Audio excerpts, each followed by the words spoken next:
जैसे अभी अभी ऐसा लगता है कि मैं हितेश हूँ और शरीर हूँ, ऐसा एक वो भी पर है ना, वो पर है, हितेश हुआ है कि पर पर है। पर है। हाँ ये शरीर ही पर है, नाम ही पर है। ऐसे हितेश नाम वाले कितने लोग हैं? तुम्हारा वो मोनोपोली है क्या? वो भी नहीं है तुम्हारा अकेला का। शरीर तो छोड़ना है, दूसरा शरीर लेंगे, ये भी पर है। राग द्वेष भी पर है। स्व का तो कुछ है ही नहीं आपके पास। क्या है स्व का? कुछ भी नहीं। पर के दो पर में से एक पर को स्व मान लिया और एक पर को पर माना है। क्या अज्ञानी क्या करता है? दो पर में से एक पर को अपना मानता है, दूसरे पर को पर मानता है। क्या एक को मेरा नहीं, माने ये शरीर है, ये पर है, और ये भी पर है, ये भी पर है। दो पर में एक पर को अपना मान लिया। ऐसा ही। हाँ, पर में ही वो वेद ज्ञान करता है। ये पर ये मैं हूँ, ये पर है। दो पर में वो वेद ज्ञान करता है, स्व पर में वेद ज्ञान नहीं करता है। सो का ख्याल नहीं है और दो पर में ही। हाँ, दो पर में एक पर को अपना मान लेता है, कोई ना कोई पर को अपना मानता है, मगर अभी आया था कि और उसके लिए फिर मारामारी करता है। ये मेरा है, मेरा है, मेरा है, मैं नहीं दूंगा, हाँ? मैं किसी को लेने नहीं दूंगा, ये मेरी चीज है। लेकिन पहले से ही पर है, तू ही छोड़ने वाला है उसको, तेरे साथ आने वाली है ही नहीं।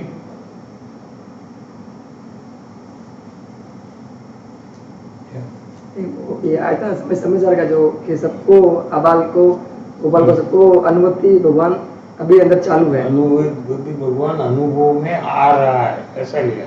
आचार्य भगवान का है कि सब जीव को, और गुरुदेव तो ओवर बोर्ड में जाते हैं, निगोदना जीव ने पण आत्मा नो अनुभव થાય છે। હવે શું કરશો તમે? वो तो वहां तक गए, वहां तो खाली आबाळ गोपाळ लिया है, बालक थी માંડીને वृद्ध, आबाळ गोपाळ। आचार्य भगवान ने तो आबाळ गोपाळ लिया। तो गुरुदेव ने कहा कि निगोद नो जीव से ना, आलू प्याज के अंदर में जो जीव है ना, उसको भी अनुभूति स्वरूप भगवान आत्मा अनुभव में आ रहा है। तो दो बात को कैसे समझना तो है? थोड़ा अभ्यास करना। मैं बोलूंगा तो पूरा समय साल और समय साल तो 10-20 साल चलेगा, ये पूरा होने वाला नहीं है। वो पूरा होगा तो 18 गाथा का पूछेगा, फिर 19 गाथा का पूछेगा, फिर 20, ऐसे पूरा 415 गाथा तक समय साल चलेगा। फिर तो 415 गाथा और 278 श्लोक समय साल में, और गुरुदेव का 700 प्रवचन है, तो कितना साल चलेगा? एक बार हमको गुरुदेव का सब प्रवचन में 2.5 साल लगा। 2.5 इतना टाइम है कि आपने पास 10 बजेगा तो ज्यादा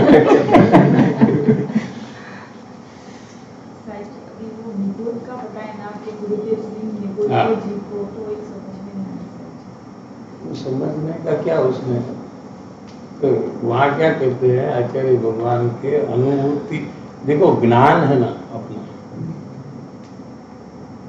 जैसे अग्नि है ना, वो गर्म है, वो तो समझ में आता है ना कि नहीं?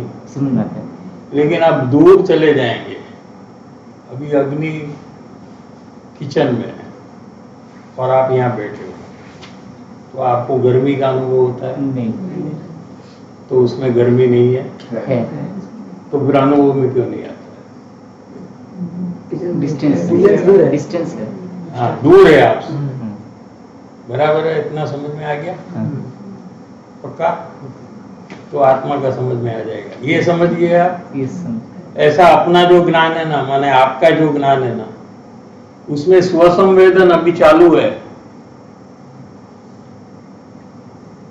उसमें उसका अनुभव चालू है। तो आप कहेंगे कि मुझे क्यों अनुभव में नहीं आ रहा है? कि आप उससे दूर हो।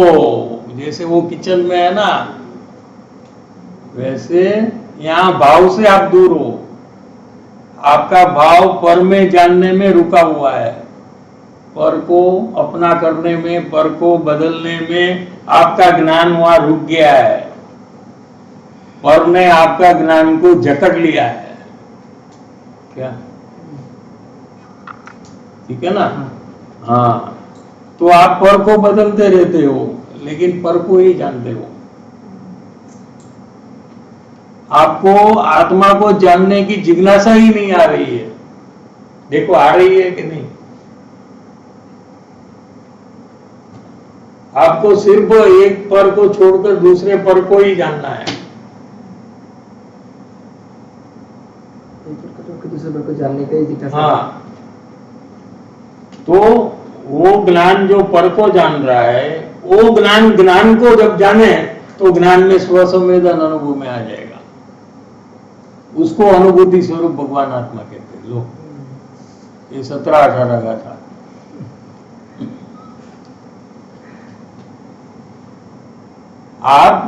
आपका ज्ञान पर में रुका हुआ है। क्यों रुका हुआ है? कि अपनत्व करने में रुका। आ मारू छे, आ मारू नहीं। अब कोई भी चीज है ना, देखो अभी नया आप कोई भी चीज जानेंगे तो उसमें आप 4 डिवीजन करेंगे। ये आपको ही पता नहीं कि आप ये कर रहे हैं, लेकिन अभी पता लग जाएगा कि आप क्या कर रहे हैं। कोई भी चीज आप जानेंगे तो मारी छे तो हमारी नहीं, ये नक्की करेंगे। जाना आपने तो आपने क्या जाना? ये मेरी नहीं है, ये तो बराबर है, वो तो बहुत गंदी चीज है। ये पेन लेता हूँ। आपने जाना तो क्या आपकी है या नहीं है वो जान लिया। क्या है? आपकी है नहीं। एक तो ये डिवीजन आप करेंगे, 100% करेंगे। कोई भी नहीं करेगा ऐसा है ही नहीं। दूसरा एक डिवीजन करेंगे। कौन सा? अच्छा है कि बुरा है? बोलो। अच्छा है। ये 4 डिवीजन आपका हुए बिना रहेगा नहीं।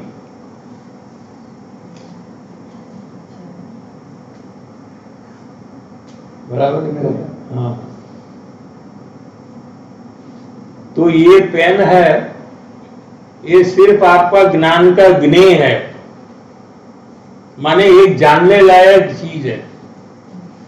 आप ज्ञान स्वरूप हो तो कुछ ना कुछ जानेंगे। जैसे आईना है, उसके सामने कोई भी चीज है तो उसमें वो दिखाई देगी, क्योंकि वो उसका स्वभाव है। आईना किसको कहते हैं और दीवार किसको कहते हैं? दोनों है पुद्गल। तो क्यों फर्क किया कि दीवार में सामने कोई खड़ा रहता है तो कुछ भी नहीं दिखता है, लेकिन आईना के सामने जो भी खड़ा है उसको आईने में उसका प्रतिबिंब आ जाता है। हाँ, उल्टा आता है। ये बाजू पॉकेट है तो ये बाजू आएगा, उतना गलत आता है वहां। हाँ? क्योंकि वो उसका स्वभाव है। ठीक है? ऐसे ज्ञान का स्वभाव क्या है कि सामने कोई चीज है तो ज्ञान में झलकेगी। आईना जैसा ही ज्ञान का स्वभाव है, लेकिन राइट साइड में पॉकेट है तो राइट साइड में ही ज्ञान में दिखता है, आईने में उल्टा दिखता है। इतना फर्क है। राइट वाला लेफ्ट में दिखेगा, लेफ्ट वाला राइट में दिखेगा। देख लेना आज। लेकिन ज्ञान में राइट वाला राइट में दिखेगा, लेफ्ट वाला, क्योंकि ज्ञान निर्मल है। ठीक है? तो ये पेन को सिर्फ जानने का है, तो उसके बदले हम क्या करते हैं? मेरी है, मेरी नहीं है, ये अच्छी है, ये अच्छी नहीं है, ये जो हम करना बंद कर दे और सिर्फ जाने, तो हमारा ज्ञान यहां से निकलकर अंदर जा सकता है। ये करने में ज्ञान यहां रुकता है, इसलिए अंतर में जाने का उसको कार्य नहीं हो रहा है। ये भी एक उद्गल पदार्थ है। जान लिया क्या है इसमें? मेरा कुछ है ही नहीं। मेरा तो ज्ञान है। देखो, आपको सिर्फ इतना ही करना है, ज्ञान मेरा है, पेन मेरी नहीं है। लो, ये मोबाइल मेरा नहीं है, मोबाइल को जानने वाला ज्ञान मेरा है, बस इतना ही करने का है। उसमें क्या तकलीफ है? सही है। जानने में तो आएगा ही, बस उसमें सामने वाला जानने में तो आएगा, वो मेरा है जो जानने में आया। नहीं, जानने में आया वो तेरी चीज नहीं है, जानना वो तेरी चीज हाँ, है। जो वस्तु को जाना वो मेरा है। जानना मेरा स्वभाव है। आत्मा ज्ञानम स्वयं ज्ञानम, वो ज्ञान जानने के सिवाय कुछ करता ही नहीं है। लेकिन अपनत्व करने में ज्ञान वहां रुक जाता है, फिर कर्ता गुणा करता है कि इसको मैं बदल दूं, ये यहाँ क्यों रखा है, इसको यहाँ रखना चाहिए, यहाँ है तो यहाँ रखना चाहिए। ये बदलने का जो भाव है, ये कर्ता पने का भाव है, ये भी मोह है। ठीक है, समझ में आ रहा है? ये अनंत बंध का कारण है। ये मेरापना भी अनंत बंध का कारण है, क्योंकि ज्ञान मेरा है, पेन मेरी नहीं है। ठीक है, और इसको बदलने का जो कार्य है ये मेरा नहीं है, ये तो उसका है। लेकिन जानने का जो कार्य हो रहा है वो मेरा है। ज्ञान में हूं, जानना मेरा कार्य। दूसरी चीज को बदलना ये मेरा कार्य नहीं है। समझ रहे हैं? तो ऐसे करने से मोह घटता है। मोह को घटाना तो आत्मज्ञान होगा। राग द्वेष को घटाना नहीं है। दूसरे धर्म में, जैन के अलावा दूसरे जो धर्म है उसमें राग द्वेष घटाने का ही उपदेश आएगा। कोई भी धर्म ले लो, आपको मर्जी है, दुनिया के जितने धर्म ले लो आप, उसका मुख्य बोध ये है, गुस्सा कम करो, झूठ मत बोलो, सच्चा बोलो, किसी को परेशान मत करो। ये सब धर्म है उसका, बराबर है। जैन दर्शन क्या कहता है? वो ठीक है, वो गलत है, गुस्सा करना ये तो गलत है, हम ना नहीं कहते हैं, लेकिन मेरा जो है वो बहुत महान अपराध है।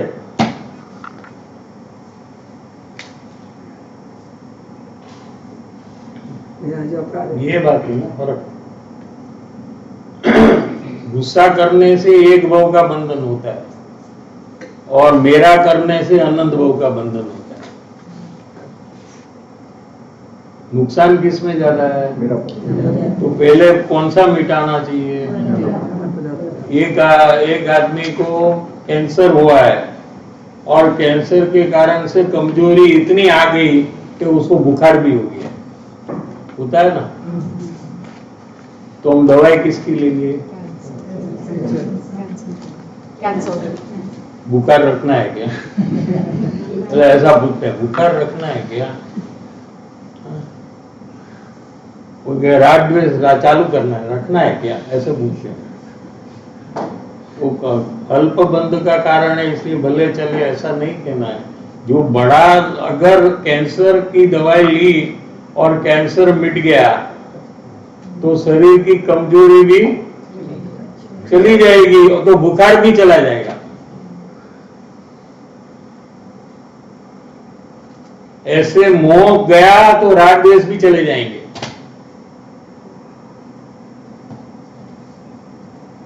इसलिए जैन दर्शन में मोह मिटाने का उपदेश है। और हम लोग सब जैन है ना? ये नहीं है? तो हम क्या करते हैं? राग द्वेष मिटाते या मोह को मिटाते? देख लो आप क्या करते हो आप? तो जैन कैसे हुए आप? कहाँ के जैन हुए आप? वो अन्य धर्म करते वही आप करते हो, तो क्या फर्क हुआ?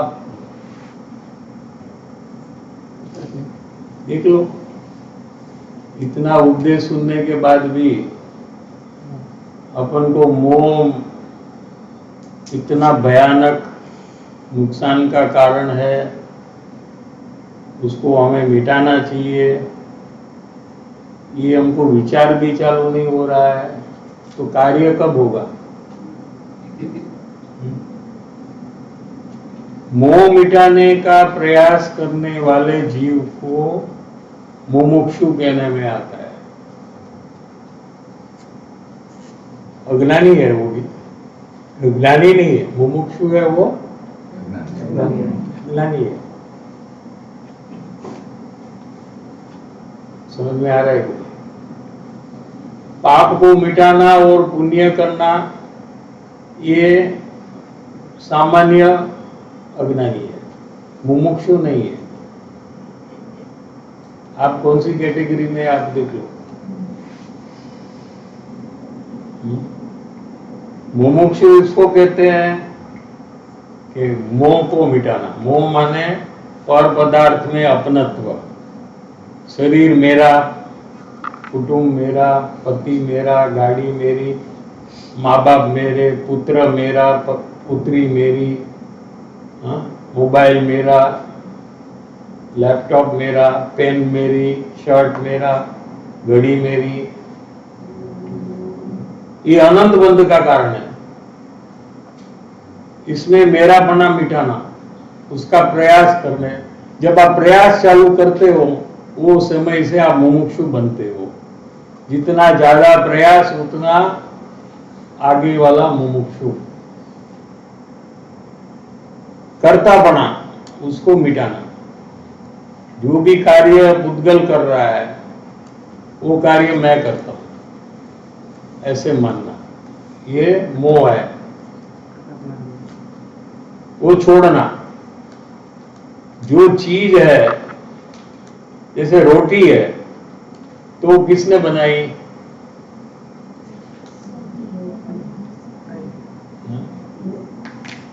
किसने बनाई?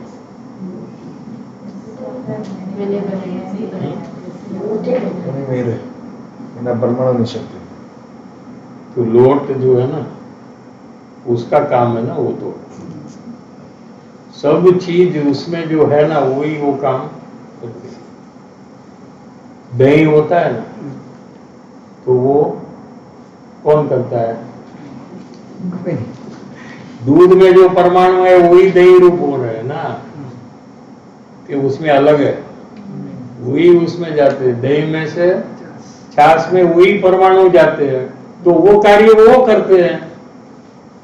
जीव करता नहीं है। फिर भी जीव माने कि मैं करता हूं, तो उसको अनंत बंधन होता है।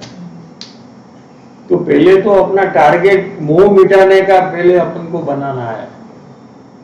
क्या पाप को मिटाकर पुण्य करना ये अपना टारगेट ही नहीं होना चाहिए।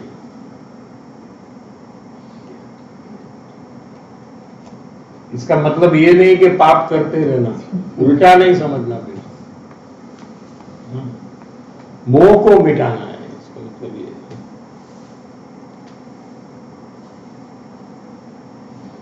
3 मिनट है। तो क्या कहते हैं कि हर एक समय में जो जो ज्ञानी को पूर्व कर्म का उदय चालू है, क्या उसका आत्मा का वेदन करते हुए वो उदय की निर्जरा होती है, वो प्रारब्ध खिल जाता है। समझ में आ रहा है कि नहीं? आत्मा का आश्रय है, उसके कारण से वो कर्म खिल जाता है। जिसको आत्मा का आश्रय नहीं है उसको वो प्रारब्ध नया बंध का कारण होता है। सिद्धांत पहले समझ लेना। निर्जरा का कारण क्या है कि आत्मा का आश्रय, आत्मा का आधार जो लिया है ज्ञानी ने, वो कारण से जो भी कर्म का उदय आता है वो सब गिर जाता है। उसको निर्जरा कहने में आती है। अज्ञानी को आत्मा का आधार नहीं होने से जो भी कर्म का उदय आता है उसको नया बंध का कारण होता है। ठीक है। यहाँ कृपाणु देव कहते हैं कि हमको एक धाराएं ये काम करना, माने ये काम हमको 24 घंटे विशेष पुरुषार्थ कर कर ये काम करना है, दूसरे काम में हमको अभी उलझना नहीं है। क्या एक ही काम हमें करना है कि जो जो कर्म का उदय आता है उसकी निर्जरा करने का काम हमें करना है। तो वो टाइम में परमार्थ व्यवहारू प्रवृत्ति कृत्रिम जेवी लागे छे। जैसे पत्र आया है तो पत्र का जो उत्तर देना, क्या ये हमको कृत्रिम माने आर्टिफिशियल लगता है, क्योंकि हमको ये काम को गौण कर कर पत्र का कार्य में अपना उपयोग को वहां लगाना पड़ेगा। यानी अपना काम छोड़कर हमको उपयोग पत्र के उत्तर देने में लगाना पड़ेगा। वो हमें आर्टिफिशियल लगता है, अननेचुरल लगता है। और आत्मा में एक तरह है ये कार्य करना, ये हमको सहज है। क्या कहें, समझ में आ रहा है कि नहीं? क्योंकि पत्र में क्या लिखने वाले हैं कि सुख की प्राप्ति कैसे हो, ऐसा जो बोध देने वाले हैं। और क्या है पत्र में, तत्व में क्या बात करेंगे कि आत्मा में सुख है और आत्मा का आश्रय करने से सुख की प्राप्ति होगी, ऐसा जो उपदेश देना है, पत्र में लिखना है। तो हम आत्मा में से सुख का अनुभव बंद कर एक पत्र लिखने में हम क्यों ये अपना कार्य करें? ये हमको आर्टिफिशियल लगता है। समझ में आ रहा है कि नहीं? क्यों कृत्रिम लगता है? कि जो कार्य करने का हम उपदेश देते हैं मुमुक्षु को, वो कार्य अगर हम स्वयं बंद कर उपदेश दे तो ये हमको कृत्रिम लगता है। क्या समझ में आया? कैसा कैसा शब्द का प्रयोग है। परमार्थ व्यवहारो प्रवृत्ति कृत्रिम જેવી લાગે છે અને એક આદિ કારણથી માત્ર 5 લખવાનું પણ કાર્ય નથી કર્યું। पहले क्या करते थे कि बिजी होते ना, कोई पत्र पहले आता था ना, अभी तो क्या मोबाइल मैसेज ये आ गया ना, व्हाट्सएप। 100 साल पहले में क्या आता था, पत्र लिखते 2-3 दिन पहुंचने में लगता। तो कभी कभी कोई बिजी होता है ना, बहुत काम रहता है, तो खाली लिख के आपका पत्र मिल गया ऐसा लिखकर पोस्ट कर देते हैं, तो सामने वाले को बहुत तकलीफ ना हो। फिर आराम से उसका जब टाइम मिले तो उत्तर लिखते थे। तो ये कहते हैं कि इतना भी हमको लिखना कि आपका पत्र मिल गया, ये भी हमें कृत्रिम जैसा लगता है। टाइम हो गया है, आगे लेंगे। 2 मिनट ब्रेक।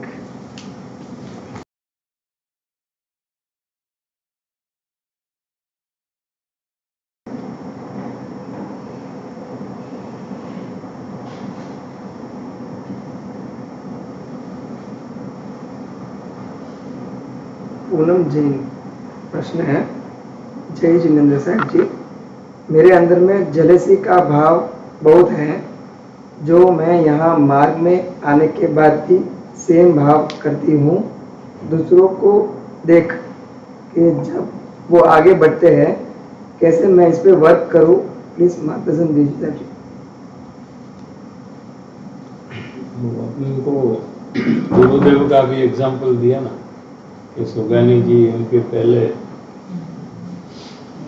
मोक्ष में जाने वाले हैं, गुरुदेव के उपदेश से अज्ञान मिटाकर मोक्ष की प्राप्ति करते हैं, तो ज्ञानी को प्रमोद आता है। उसे क्या है, अपने को गुण देखने की अगर आदत नहीं है तो ये जेलसी का भाव रहता है। दोष देखने का जो हम करते रहते हैं ना, तो कोई आगे बढ़ जाए हमारे से तो हमको ये जेलसी का मत्सर्य भाव जो कहते हैं उसको, ये भाव हो जाता है। तो क्या है कि सब में गुण देखने का टारगेट चालू करें, दोष देखने का बंद करें। अगर फिर भी दोष देखना है तो अपना देखे, अपने में तो बहुत दोष है, देखे, कहे, दूसरे को बताए अपने दोष क्या, और दूसरे में कोई अच्छा पॉइंट ढूंढे और दूसरे को बताए। ऐसी एक्टिविटी, ऐसा प्रयास अगर आप करेंगे तो ही ये भाव जाएगा, ये प्रयत्न से जाएगा, क्या ऐसे नहीं जाएगा। हर एक बार ये प्रश्न आपको चालू ही रहेगा कि मुझे क्यों जेलसी का भाव हो रहा है। अगर आपको सच्ची प्रकार से मिटाना है तो आपको ये प्रयास में आ जाना चाहिए, टारगेट बना लेना चाहिए कि अपने साथ जो जो लोग हैं उसके कम से कम 2 या 3 अच्छे पॉइंट ढूंढकर हम उसको कहेंगे। कम से कम इतना टारगेट आप लो, क्या खास कर जिसमें आपको जेलसी का भाव हो रहा है, ऐसे व्यक्ति में तो 100% करना ही चाहिए कि उसके 2-3 अच्छे पॉइंट देखकर उसको ही कहो, क्या। और दोष अगर कहना है तो अपना दोष कहो। ये तो प्रयास से ही मिटेगा, इतना भी आप समझेंगे तो इसमें कोई फर्क आने वाला नहीं। और इसमें जो आपको कर्म बंधन होता है वो बहुत आपको नुकसान का कारण होगा, बहुत ज्यादा नुकसान होगा इसमें, आपका प्रोग्रेस ही बंद हो जाएगा, क्या। फिर क्या उम्र बढ़ती रहेगी, सत्संग बढ़ता रहेगा, बाल सफेद हो जाएगा, लेकिन आत्मा वही का वही रहेगा, कोई प्रोग्रेस उसका होगा नहीं।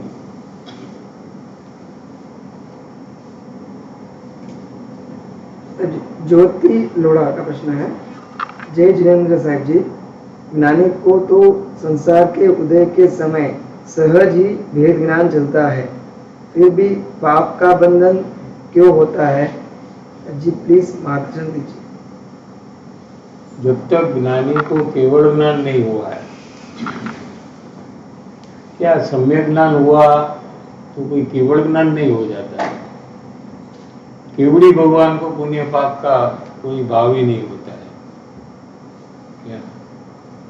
आत्मज्ञान हुआ तो पुण्य पाप का नाश नहीं होता नहीं है, लेकिन जब मुनि दशा में आते हैं ज्ञानी, 6-7वें गुणस्थान में आते हैं, तभी उनको पाप भाव होता ही नहीं है, यानी कोई भी मुनि को पाप भाव होता ही नहीं। कुंदाचार्य भगवान, प्रमोदचंद्र आचार्य, जो भी मुनिराज है, उनको पाप भाव होता ही नहीं। वो आहार ले तो उनको पुण्य भाव होता है,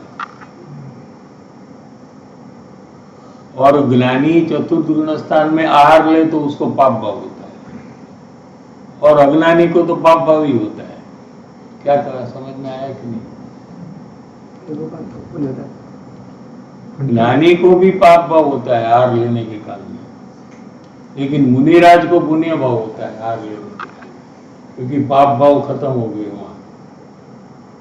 तो ये तो ज्ञानी की दशा में पाप भाव विद्यमान है, तो हमको स्वीकार लेना, क्यों होते ये क्यों हमें पूछना, क्या। ये तो केवड़ी भगवान का उपदेश है, उसमें आया है, वो बात यहाँ ली है, हमको तो समझकर स्वीकारना चाहिए। पाप भाव के कारण से उतना महत्व हम क्यों देते हैं, उसके बदले मोक्ष मार्ग में गमन कर रहे हैं, वो विषय हमको विचार में क्यों नहीं आता है, ये बात है ना। और वो पाप भाव की भी निर्जरा ही होती है, जो भी भाव होता है वो निर्जरा समान ही है, वो ऐसा निर्जरा अधिकार में लिया है समय साल कि ज्ञानी ने जे पाप છે એ પણ निर्जरा સમાન જ છે, થોડું બંધન કરે છે। वहां तो आचार्य भगवान ने लिया, आचार्य भगवान छठे सातवें गुणस्थान में है। तो ज्ञानी तो नीचे चतुर्थ गुणस्थान में है ना, वो तो गृहस्थ दशा में है। ये तो दीक्षा लेकर जंगल में रहते हैं। ऐसे आचार्य भगवान ने लिखा कि ज्ञानी को जो भी बंधन हो रहा है वो बंधन समुद्र में एक बिंदु समान है। कितना है? एग्जैक्ट वर्ड ये लिया है। तुम उसकी गिनती क्यों करते हो, ऐसा पूछा है आचार्य भगवान। समुद्र में पानी कितना, समुद्र में कितना बिंदु रहेगा? उसमें एक बिंदु समान है, उसको बंधन है, लेकिन नहीं है ऐसा थोड़ी हम कह रहे हैं। तो है तो तुमको प्रश्न क्यों हो रहा है? ये समुद्र का बंधन नहीं हो रहा है, वो क्यों तुम्हें दिखता नहीं है? तुमको बिंदु वाला क्यों दिखता है? एक जगह में ये एग्जाम्पल है, दूसरी जगह में दूसरा एक आचार्य भगवान ने एग्जाम्पल दिया कि जैसे पेड़ है बड़ा 100-200 साल वाला, उसको मूल में से उखेड़ कर रख दिया एक बाजू, तो उसके जो पत्ते हैं उसको सूखने में कितना टाइम लगेगा? 10 दिन 5 दिन। हाँ। उतना ही ज्ञानी को बंधन है क्या? ये दूसरा एग्जाम्पल लिया है, ये सब आचार्य भगवान ने लिया है। ये सब एग्जाम्पल ज्ञानी का एग्जाम्पल नहीं लिया है। आचार्य भगवान कहते हैं कि वो भले कुटुंब परिवार में रहता हो, लेकिन उसको एक बिंदु जितना बंधन है। हम कह रहे हैं तुमको,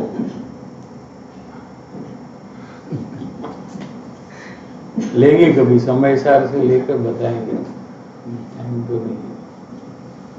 लास्ट क्वेश्चन साहिब जी, जब भी आत्मा के स्व संवेदन की बात आती है, ज्ञान के स्व संवेदन की बात आती है, तो अंदर में बहुत उत्साह और फोर्स जागृत होता है और इस तरफ प्रयास करने का बहुत ही अंदर में जिज्ञासा और मोटिवेशन स्टार्ट हो जाता है। बट अपने आप में अंदर में मैं भय भी रखती हूँ कि ये क्रम का प्रयास है, तो मैं उस अनुसार प्रयास करने में फिर खिचखिचाहट करती हूँ और आगे नहीं बढ़ती हूँ। तो मुझे कैसे समाधान करना और कैसे प्रयास करना चाहिए, प्लीज मार्गदर्शन दीजिए। तो क्रम से कर लो ना, क्रम पूरा करने में कहाँ टाइम लगता है? 254 पत्र में जो क्रम दिया है वो क्रम के अनुसार कर सकते हैं ना अपने को, अगर भय है तो।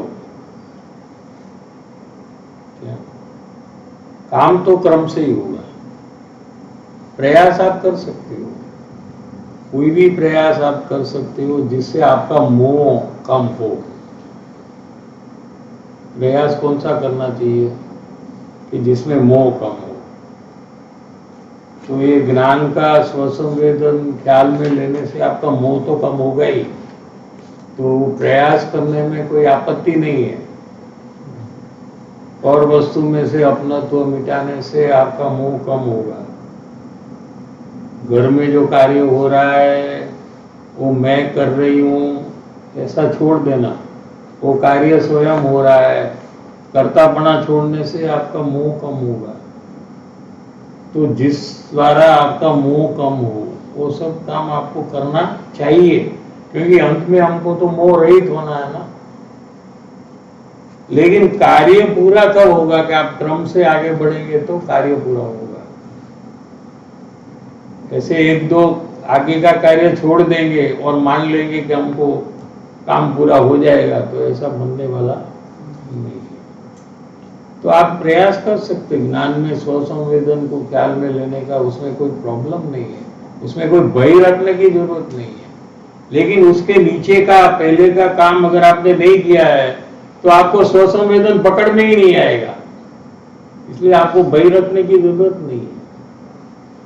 अगर आपके ज्ञान में है कि मैं क्रम से ही काम पूरा करूंगी तो आपको कोई भय रखने की जरूरत नहीं है। लेकिन अगर आपके ज्ञान में है कि मैं क्रम तोड़कर आगे का काम पहले कर लूंगी, तो ये आपको नुकसान का कारण होगा। कोई कहे कि मैं सम्यक दर्शन सम्यक ज्ञान पहले होता है ना, और उसके बाद तो केवल ज्ञान होता है ना, तो मैं तो सीधा केवल ज्ञान ले लेता हूँ।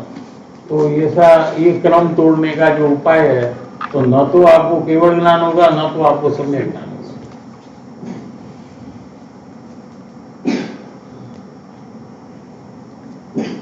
परम पूज्य परम उपकारी श्री सद्गुरु देवनु जय हो।